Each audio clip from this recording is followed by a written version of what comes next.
वहाँ से निकलता है और फिर उन्हें नीचे किचन में जो भी बेसमेंट वगैरह जो भी था वहाँ पर उसकी तीनों पत्नियाँ दिखाई देती है। अब यहाँ पर देखिए ये तीनों पत्नियाँ जो टॉक्सिक पेट्रियार्की का शिकार है, जहरीले पुरुषत्व का शिकार है, वैवाहिक बलात्कार का शिकार है, डोमेस्टिक वायलेंस का शिकार है, बार बार उन पर अत्याचार हो रहे हैं, उनको मारा जा रहा है, आए दिन वैवाहिक बलात्कार अबरार हक उनके साथ में करता है। पर फिर भी आप देखिए वो जब लेबर पेन में थी उस समय अबरार हक उसे छोड़कर भाग गया था, तब भी वो अबरार हक को डिफेंड कर रही थी। अभी अबरार हक का छोटा भाई उसे कह रहा है कि मैं तुम्हारे साथ अब निकाह करूंगा, मैं तुम्हारा ध्यान रखूंगा, रिस्पॉन्सिबिलिटी मैं ले रहा हूं। उस समय भी उसकी खुद की अपनी कोई सोच नहीं है, उस समय भी वो खुद अपने लिए कोई डिसीजन नहीं ले रही है। हाँ, वहां क्यों नहीं कह रहे कि वो तीनों पत्नियां वो किस प्रकार से जहरीले पुरुषत्व की इस हद तक शिकार है कि उन्होंने अपने आप को ढाल लिया है, उन्हें उसमें कुछ गलत ही नहीं लग रहा। वहां पर वो छोड़कर जाने का विचार तक उनके मन में नहीं आ रहा, उनकी कोई डिसीजन लेने की वो सोच भी नहीं रहे कि हमें अधिकार भी है डिसीजन लेने का। इसके बाद कौन सी बात महत्वपूर्ण है, वो सीन आप याद करिए जहां पर रणविजय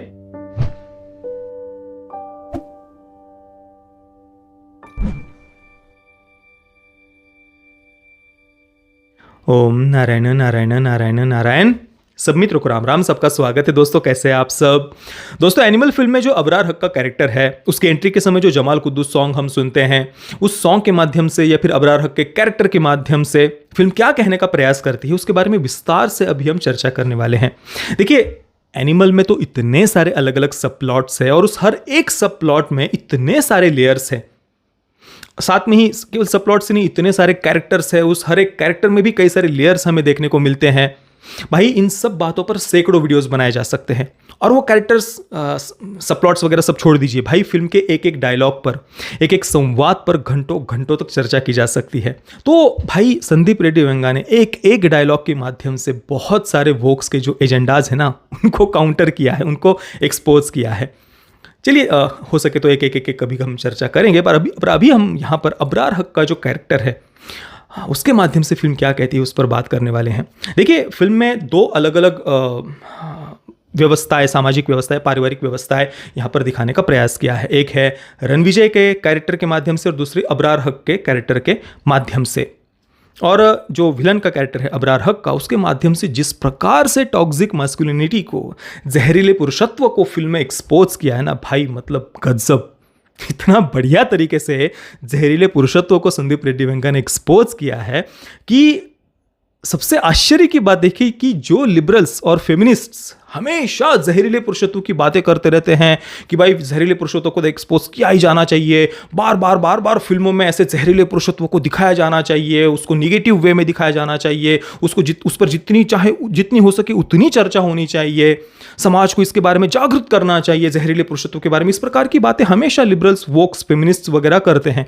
पर अभी यहाँ पर संदीप रेड्डी वेंगा ने जब अबरार हक के कैरेक्टर के माध्यम से वो जहरीला पुरुषत्व दिखाया तो यहाँ पर देखिए फेमिनिस्ट और लिबरल्स उस पर चर्चा तक नहीं कर पा रहे, उस पर बात तक नहीं कर रहे, उस उल्टा उस सब प्लॉट पर तंज अवश्य कस रहे हैं। उनको पीड़ा हो रही है कि अबरार हक के कैरेक्टर को निगेटिव वे में कैसे दिखाया, ये तो पॉलिटिक्स कर रहे हैं संदीप रेड्डी वेंगा कि भाई एक बारबरिक मुस्लिम विलन दिखा दिया वगैरह वगैरह। इस प्रकार की बातें लिबरल्स के उनके रिव्यूज़ वगैरह में हमें पढ़ने को देखने को मिलती है। और कई तो जानबूझकर इस सब प्लॉट को ही इग्नोर कर दे रहे हैं, इस पर चर्चा ही नहीं कर रहे। मतलब इनकी लिबरल्स और वोक्स की हिपोक्रेसी देखिए। फिल्म जब जहरीले पुरुषत्व को एक्सपोज कर रही है तो उस सब प्लॉट को इग्नोर कर दे रहे हैं और बाकी बातें जहां पर इनका कोई सरपैरी नहीं है, कोई एक सिंगल काउंटर आर्ग्यूमेंट भी नहीं दे पा रहे कि भाई आपको फिल्म में कौन सी बात गलत लगी, कहाँ लगी, बताओ तो सही। ये फिल्म तो उल्टा जहरीले पुरुषत्व को एक्सपोज करती है। चलिए वो बात छोड़िए, अबरार हक के कैरेक्टर पर हम आते हैं। तो देखिए जमाल कुद्दूस सॉन्ग से अबरार हक की एंट्री दिखाई है। उस सॉन्ग में हम क्या देखते हैं कि अबरार हक की तीसरी शादी होने वाली है, तीसरा निकाह होने वाला है। बिल्कुल उसके बेटी की उम्र की एक लड़की दिखाई है। उसकी पहले से जो दो पत्नियां हैं वो भी हमें दिखाई देती है, उनके बीच में भी एक चर्चा दिखाई है, उस पर हम आगे बात करेंगे। और जो जमाल कुद्दूस सॉन्ग है वो कुछ महिलाएं पारंपरिक वेशभूषा में हम वहाँ पर देखते हैं, तो वे गा रही है जमाल कुद्दूस सॉन्ग बड़ी ही प्रसन्नता से, हंसते खेलते हुए सब वहाँ पर हम इस तीसरे निकाह में अबरार हक के सबको देखते हैं। विशेषतः महिलाएं भी बड़े ही प्रसन्नता से हंसते खेलते हुए हम वहाँ पर देख रहे हैं। मतलब अबरार हक वो कितना क्रूर है सबको वहाँ पर पता है, उसके जहरीले पुरुषत्व के बारे में भी सबको आइडिया है। कि अबरार हक कैसा व्यक्तिमत्व है उसका। सबके सामने वो अपनी तीसरी जो जिसके साथ तीसरा निकाह उसका होने वाला है उसके साथ वो ज़बरदस्ती शारीरिक संबंध बनाता है, मैरिटल रेप, वैवाहिक बलात्कार वो वहाँ पर करता है। अब देखिए लिबरल्स और फेमिनिस्ट हमेशा कहते हैं कि भाई वैवाहिक बलात्कार कितनी बड़ी समस्या है, इसको तो दिखाया जाना चाहिए। फिल्म में दिखाया है, फिल्म में संदीप रेड्डी वेंगा ने उसे दिखाया है, पर लिबरल्स फेमिनिस्ट उसको टच ही नहीं करना चाहते, इस सब प्लॉट को बात ही नहीं करना चाहते। उल्टा उनको तो खुश होना चाहिए था ये देख करके, पर छोड़िए, बार बार उस पर हम नहीं जाएंगे। कुल मिलाकर जमाल कुदू सॉन्ग में हम सबको प्रसन्न देख रहे हैं। महिलाएं भी बड़े ही हंसते खेलते हुए अबरार हक के तीसरे निकाह पर वे ये गाना गा रही है।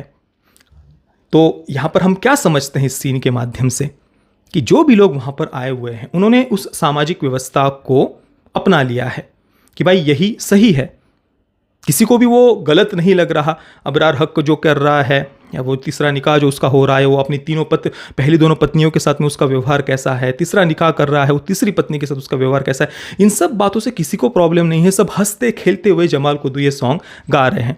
मतलब किस प्रकार से उन्होंने उस लाइफस्टाइल को या उस व्यवस्था को अपना लिया है कि उनको उसमें कुछ समस्या ही नहीं दिखती। इस प्रकार का सामाजिक चित्रण हम अबरार हक की एंट्री के बाद में देखते हैं। अब उसकी जो दो पत्नियां दिखाई हैं पहले वाली, उनके बीच की चर्चा आप सुनिए। पहली पत्नी उन दोनों के बीच में बात हो रही होती है कि जो ये तीसरा निकाह कर रहा है ना, इसके साथ वो सोया था, फिर वो प्रेग्नेंट हो गई, कल ही पता चला और आज ये निकाह हो रहा है उनका।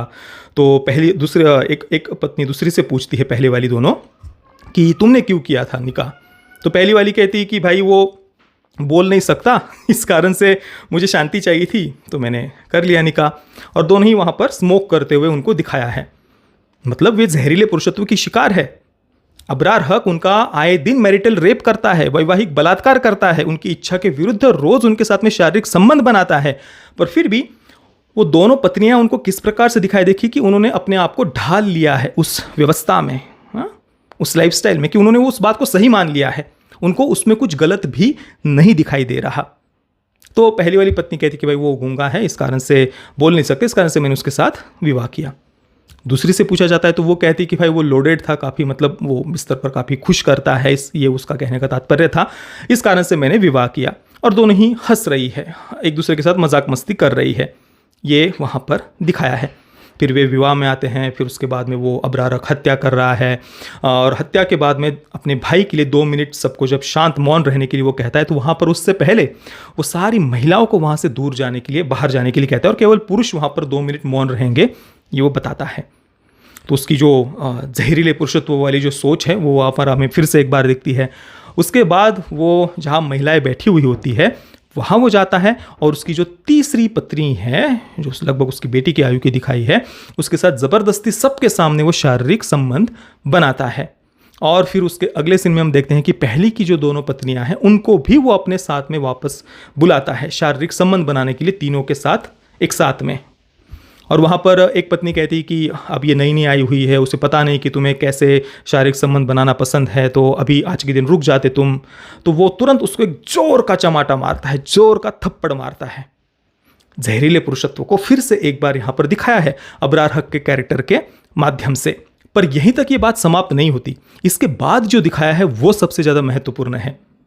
अभी तक हमने देखा कि वो कितना अत्याचारी है, क्रूर है, बाहर के लोगों के साथ में छोड़ दीजिए, जिनके साथ वो शत्रुता है उसकी लड़ रहा है वगैरह, जो गुंडागर्दी क्रिमिनल क्राइम वगैरह वो सब छोड़ दीजिए, अपने परिवार में अपने पत्नियों के साथ में वो कितना क्रूर है, किस प्रकार से उनका वैवाहिक बलात्कार करता है, उनको मारता है, पीटता है, ये सब हमने अभी तक देखा उस एक जलाल कुद्दू सॉन्ग के समय में। इसके बाद कौन सी बात महत्वपूर्ण है, वो सीन आप याद करिए जहाँ पर रणविजय भारत से जाता है, जहाँ पर अबरार हक छुपा हुआ है उसके उस सीक्रेट प्लेस पर, बराबर जोर से तेज से गाड़ियाँ वहाँ पर जाती है, जितने भी लोग वहाँ पर उसके सिक्योरिटी में होते हैं उनको मार दिया जाता है रणविजय के भाइयों के द्वारा। और फिर अबरार हक वहाँ से भाग निकलता है, बराबर। अब घर में कौन कौन बचा हुआ है, उसकी दादी है और तीनों पत्नियाँ वहीं पर हैं। उनमें से जो तीसरी पत्नी है जो गर्भवती होती है और वो लेबर पेन में है, वो कभी भी बच्चे को जन्म दे सकती है, उस अवस्था में अबरार हक उनको छोड़ करके भाग गया है, बराबर। सोचिए, एक पति उसकी पत्नी गर्भवती है, लेबर पेन में है, कभी भी वो बच्चे को जन्म दे सकती है, फिर भी वो उन्हें उसी अवस्था में छोड़कर भाग जाता है। रणविजय पूरे घर में ढूंढ रहा है अबरार हक को, वो नहीं मिलता। दादी पहले दिखती है उन्हें, दादी कहती है कि भाई क्षमा कर दो वगैरह वगैरह। रणविजय कहता है कि बीजी आपको ये बात अपने बेटे को समझानी चाहिए थी। वहाँ से निकलता है और फिर उन्हें नीचे किचन में जो भी बेसमेंट वगैरह जो भी था वहाँ पर उसकी तीनों पत्नियाँ दिखाई देती है। अब यहाँ पर देखिए ये तीनों पत्नियाँ जो टॉक्सिक पेट्रियार्की का शिकार है, जहरीले पुरुषत्व का शिकार है, वैवाहिक बलात्कार का शिकार है, डोमेस्टिक वायलेंस का शिकार है, बार बार उन पर अत्याचार हो रहे हैं, उनको मारा जा रहा है, आए दिन वैवाहिक बलात्कार अबरार हक उनके साथ में करता है। पर फिर भी आप देखिए वे तीनों पत्नियां अबरार हक के साइड से वहां पर बात कर रही है, क्योंकि उन तीनों ने अपने आप को ढाल लिया है उस व्यवस्था में, उन्हें वही सही लग रहा है और उल्टा वे अबरार हक को डिफेंड कर रहे हैं। वहां पर उनसे पूछा जाता है कि कहां है अबरार हक, रणविजय बार बार पूछ रहा है कि कहां है, वो नहीं बताते, नो नो नो। तब रणविजय उनमें से एक जो पहली बाकी जो दोनों पत्नियां हैं ना जो गर्भवती नहीं हैं, उनमें से एक को पूछता है आपको तो बच्चे होंगे ना। मतलब ऑब्वियसली अबरार हक को 8 बच्चे हैं, ये शुरुआत में ही जलाल कुदू सॉन्ग में हमें दिखाया है। मतलब वो पहले की जो दोनों पत्नियां हैं उन्हें 4-4 या 5-3 ऐसे बच्चे होंगे बराबर। तो ऑब्वियसली उनको लेबर पेन के बारे में पता है पहले की दोनों पत्नियों को। इस कारण से रणविजय वहाँ पर उन दोनों को पूछता है आपको भी बच्चे हुए होंगे ना। मतलब रणविजय कह रहा है कि तुम्हें पता है लेबर पेन कितना भयानक होता है। यहाँ पर तुम्हारी ही एक मतलब जो तीसरी पत्नी है अबरार हक की, वो लेबर पेन में है और फिर भी तुम अबरार हक को बचा रही हो। अभी भी वो छुपा रहे हैं इतने पेन में, तो भाई उनको तुरंत बता देना चाहिए था ना। अबरार हक जो तीनों पत्नियां टॉक्सिक पेट्रियार्की की शिकार है, जहरीले पुरुषत्व की शिकार है, उनको तो तुरंत बता देना चाहिए था अबरार हक कहाँ पर है, पर वे नहीं बताती है। उसके बाद जब रणविजय वहाँ पर उनको धमकी देता है मारने की, तब फिर एक पत्नी उनमें से जो गर्भवती नहीं होती है वो वहाँ पर बताती है कि अबरार हक यहाँ पर है, यहाँ से 50 किलोमीटर दूर है वो जगह। पर उस समय भी आप देखिए बाकी जो दोनों पत्नियां हैं जिनमें से गर्भवती भी है, लेबर पेन में है, वो भी नो नो कह रही होती कि मत बताओ अबरार हक के बारे में। तो इससे हमें क्या पता चलता है कि उन तीनों ने इतने इस प्रकार की सामाजिक व्यवस्था पितृसत्तात्मक कहिए, जहरीले पुरुषत्व से भरी हुई जो भी आप कहिए, उसमें उन्होंने किस प्रकार से अपने आप को ढाल लिया है और उनको वो नॉर्मल लग रहा है, वो सामान्य है उनके लिए। और वे अभी भी उस पति को डिफेंड कर रही है जो उनको इतने कठिनाई के समय छोड़कर भाग गया। हाँ, फिर भी वे डिफेंड कर रही है उसे। अबरार हक के कैरेक्टर के माध्यम से संदीप रेड्डी वेंगा ने बहुत कुछ कहने का प्रयास किया है। और इसके बाद में आपने जो एंड क्रेडिट सीन वगैरह देखा होगा जहाँ पर अबरार हक का जो छोटा भाई है जिसने प्लास्टिक सर्जरी करके रणविजय की तरह अपना चेहरा बना लिया है, वो जो तीसरी पत्नी है अबरार हक की, जिसके साथ नया निकाह उसने किया था तीसरी बार, जिसे जुड़वा बच्चे हुए हैं, उसे वो कहता है कि भाभी अब मैं तुम्हारे साथ निकाह करूँगा, तो तुम्हें कोई प्रॉब्लम तो नहीं है। तो वो भी कहती है कि कोई प्रॉब्लम नहीं है। यहाँ पर फिर से क्या कहने का प्रयास किया है देखिए कि उस समय भी उसका अपना खुद का कोई डिसीजन नहीं है। अबरार हक की जो तीसरी पत्नी है, तीसरा निकाह हुआ है, वो जब लेबर पेन में थी उस समय अबरार हक उसे छोड़कर भाग गया था, तब भी वो अबरार हक को डिफेंड कर रही थी। अभी अबरार हक का छोटा भाई उसे कह रहा है कि मैं तुम्हारे साथ अब निकाह करूंगा, मैं तुम्हारा ध्यान रखूंगा, रिस्पॉन्सिबिलिटी मैं ले रहा हूं। उस समय भी उसकी खुद की अपनी कोई सोच नहीं है, उस समय भी वो खुद अपने लिए कोई डिसीजन नहीं ले रही है बराबर। ये वहाँ पर उन्होंने ये दिखाने का प्रयास किया है। इसकी दूसरी तरफ रणविजय का कैरेक्टर आप देखिए, वो अपनी बहनों के लिए लड़ रहा है, अपनी बहन की रक्षा के लिए लड़ रहा है। उसकी बड़ी बहन, उसका पति जब बड़ी बहन को इस प्रकार से वो 60th बर्थडे वाला सीन याद करिए, जब उसका ऐसा उसकी बड़ी बहन का मुंह ऐसा साइड कर देता है, तो तुरंत वो वहाँ पर वरुण नाम था ना उसका, उसकी बड़ी बहन के पति का, जिसके वो मार देता है, हत्या कर देता है। तो तुरंत वो उसको डांटता है कि है तुमने मेरी बहन को किस प्रकार से ये हाथ लगाया, और अपनी बहन को कहता है कि ये क्या तुम केवल हाँ में हाँ मिला रही हो, तुम्हारा अपना खुद कोई डिसीजन पावर नहीं है क्या तुम्हारी अपने घर में। तो रणविजय वहाँ पर अपनी बहन को ये बात कह रहा है। केवल यही नहीं, अपनी छोटी बहन को भी जिस प्रकार से वो प्रोटेक्ट कर रहा है गलत रिलेशनशिप में जाने से। हालांकि लिबरल्स और फेमिनिस्टों को वो बड़ी प्रॉब्लम लग रही कि अपनी बहन को वो कैसे बचा रहा है, वो कौन होता है डिसीजन लेने वाला छोटी बहन के लिए। मतलब आप बुद्धिक स्तर देखिए लिबरल्स और फेमिनिस्टों का। इसके बाद भी जो रश्मिका मंदान्ना और रणबीर कपूर के बीच के जो सीन है पति पत्नी के, सेकंड हाफ में जाने के बाद रणबीर कपूर के कैरेक्टर को ऑब्वियसली बहुत एग्रेसिव दिखाया है। वो कई बार जोर से उसको चीखते हुए चिल्लाते हुए दिखाया है। पर वहाँ पर लिबरल्स और फेमिनिस्ट उसको लेकर के बड़ी नौटंकी कर रहे हैं कि भाई जहरीला पुरुषत्व। पर देखिए वहाँ पर रणबीर कपूर का कैरेक्टर, वो कितने भयानक ऑपरेशंस उसके साथ हुए हैं, इतने सारे केमिकल्स उसके शरीर में इंजेक्ट किए गए हैं। तो उस समय उसकी ऑब्वियसली वो अपने क्रोध पर कंट्रोल नहीं कर पा रहा। किसी दिन हम थोड़ा सा भूखा रह जाते हैं ना, दोपहर तक शाम तक हम कभी खाते नहीं हैं, भूखे रहते हैं, तो एकदम से हमारा स्वभाव चिड़चिड़ा हो जाता है। देखिए हम क्रोध पर कंट्रोल नहीं कर पाते। भाई रणविजय उस समय किस हालात में है, उसके कितने भयानक ऑपरेशंस हुए हैं, उस समय भी वो अपने आप को कंट्रोल कर रहा है, अपने काम पर ध्यान दे रहा है, पिता की रक्षा पर ध्यान दे रहा है।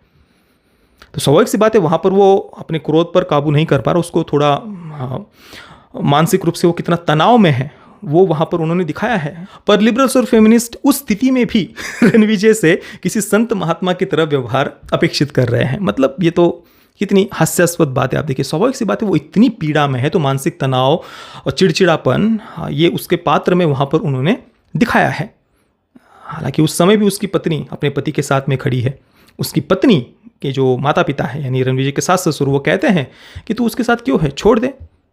तो वहाँ पर रश्मिका मंदान्ना का पात्र गीतांजलि कहती है, मैं जब प्रेगनेंसी में मेरी डिलीवरी हुई अमेरिका में, क्या उस समय आप लोग आए थे मेरा ध्यान रखने के लिए? उस समय मैं कितनी पीड़ा में थी, रणविजय मेरे साथ में था, वो ही मेरा भाई, पति, पिता, सब कुछ वो ही मेरा था वहाँ पर, बिल्कुल नर्स की तरह उसने मेरा ध्यान रखा। और अभी जब वो पीड़ा में है तो मैं उसको छोड़कर भाग जाऊँ? पर लिबरल्स और फेमिनिस्टों के तो दिमाग उनका अलग ही चलता है। पति के लाइफ में प्रॉब्लम आ जाए तो लात मारकर भाग जाओ। तो ये कुल मिलाकर उनकी बातें हैं। पर अबरार हक की जो पत्नियां हैं वहाँ पर ये बात नहीं कह रहे हैं। आप देख लीजिए जितने भी फेमिनिस्ट और लिबरल्स हैं उनके रिव्यूज़ पढ़ लीजिए, कहीं पर भी ये उस सब प्लॉट को टच ही नहीं कर रहे, उसको वो छू ही नहीं रहे। वहाँ क्यों नहीं कह रहे कि वो तीनों पत्नियां वो किस प्रकार से जहरीले पुरुषत्व की इस हद तक शिकार है कि उन्होंने अपने आप को ढाल लिया है, उन्हें उसमें कुछ गलत ही नहीं लग रहा। वहाँ पर वो छोड़कर जाने का विचार तक उनके मन में नहीं आ रहा। उनकी कोई डिसीजन लेने की वो सोच भी नहीं रहे कि हमें अधिकार भी है डिसीजन लेने का। तो ये सारी बातें उस अबरार हक के सबप्लॉट के माध्यम से संदीप रेड्डी वेंगा ने कही है। ये तो मैंने केवल ऊपर से बताया। अभी और अगर हम डीप में जाएंगे, एक एक सीन, एक एक डायलॉग पर चर्चा करेंगे ना, तो भाई घंटों तक चर्चा हो सकती है इस विषय पर। तो दोस्तों आपके मैंने जो भी बातें बताई उस पर आपके विचार क्या है? अबरार हक का कैरेक्टर, जलाल कुदुस सॉन्ग, वहाँ पर जो बातें हमें दिखाई देती है, जो सामाजिक व्यवस्था जिस प्रकार से दो अलग अलग संदीप रेड्डी वेंगा ने दिखाई है, उस पर आपके विचार क्या है मुझे अपने नीचे कमेंट में अवश्य बताना। और वीडियो को लाइक और शेयर करना बिल्कुल भी मत भूलना। जय श्री राम, वंदे मातरम।